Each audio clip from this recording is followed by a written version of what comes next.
ধন্যবাদ Atik coaching centre YouTube চ্যানেলের পক্ষ থেকে একটি শর্ট অর্থাৎ এমসিকিউ সূচকীয় লগারিদম থেকে দেওয়া আছে। দেখো অঙ্কটা খুবই সহজ এবং ছোট্ট, একটু মনোযোগ দিয়ে দেখো। এইচ ইকুয়াল 2 পাওয়ার 2y প্লাস 1 এবং এইচ ইকুয়াল 128 হলে y সমান কত।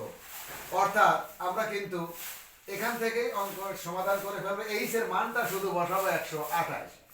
তাহলে আমরা এখানে লিখে দিলাম 128 ইকুয়াল 2 পাওয়ার 2y প্লাস 1। এটা কিন্তু আমরা ঘোরায় লিখতে পারি, এক লাইনে ঘোরাবো এবং কাজও করব।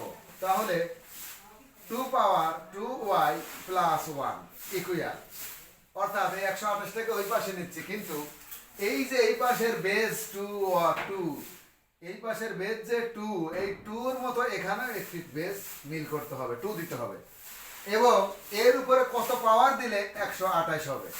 আমার মুখস্থ, তাই আমি 7 দিয়ে দিলাম, কিন্তু তোমরা যারা মুখস্থ নাই তারা কিন্তু ক্যালকুলেটরে দিতে হবে।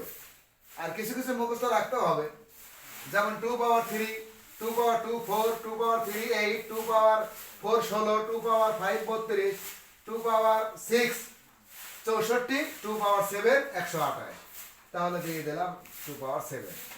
উদ্দেশ্য হলো এইটা, এই বেজ আর এই বেজ মিল করা। তার মানে কি, এই বেজ আর এই বেজ যখন মিল করতেছি তখন বেজ আর বেজ কিন্তু কেটে গেল বা উঠে গেল। তাহলে বা কি বাঁচলো, 2y প্লাস 1 ইকুয়াল 7 বা 2y ইকুয়াল 6।